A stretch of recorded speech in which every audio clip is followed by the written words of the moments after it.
ভারী বর্ষণ ও উজানের ঢলে ফেনীর মুহুরী, রুহুয়া ও সিলোনিয়া নদীর বন্যা নিয়ন্ত্রণ বাঁধের অন্তত ১৪টি স্থানে ভাঙন দেখা দিয়েছে। এতে ফুলগাজী ও পরশুরাম উপজেলার অন্তত ৩০টি গ্রাম প্লাবিত হয়েছে। ফলে পানিবন্দী হয়ে পড়েছেন হাজারো মানুষ।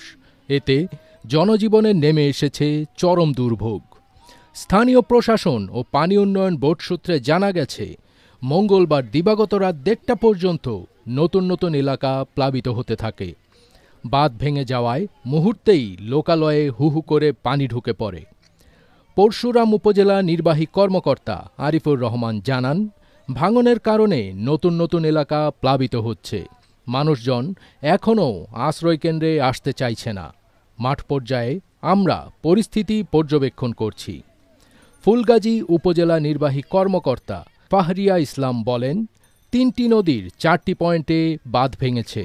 শতাধিক মানুষ আশ্রয়কেন্দ্রে এসেছেন। তাদের জন্য শুকনো খাবার ও রান্না করা খাবারের ব্যবস্থা করা হয়েছে। আজ বুধবার উপজেলার মাধ্যমিক শিক্ষা প্রতিষ্ঠান সমূহের অর্ধবার্ষিক পরীক্ষা স্থগিত করা হয়েছে। ফেনী আবহাওয়া অফিসের ভারপ্রাপ্ত কর্মকর্তা মোহাম্মদ মুজিবুর রহমান জানান, গত ২৪ ঘণ্টায় ফেনীতে ৪৪১ মিলিমিটার বৃষ্টিপাত হয়েছে, যা চলতি বছরের সর্বোচ্চ বৃষ্টিপাতের রেকর্ড। পানি উন্নয়ন বোর্ডের উপবিভাগীয় প্রকৌশলী আবুল হাশেম বলেন, মুহুরী নদীর পানি এখনও বিপদসীমার ওপরে। রাত ১২টার পর কিছুটা কমলেও উজানে বৃষ্টিপাত অব্যাহত থাকায় আরও ভাঙনের আশঙ্কা রয়ে গেছে। এদিকে আবহাওয়াবিদ মোস্তফা কামাল পলাশ তার ভেরিফাইড ফেসবুক পেজের এক পোস্টে জানিয়েছেন, উত্তর বঙ্গোপসাগর বর্তমানে প্রচণ্ড উত্তাল।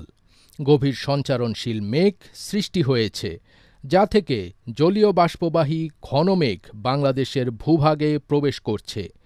উপকূলীয় ও পাহাড়ি অঞ্চলের বাসিন্দাদের ভূমিধস ও আকস্মিক বন্যা সম্পর্কে সচেতন থাকতেও আহ্বান জানিয়েছেন তিনি।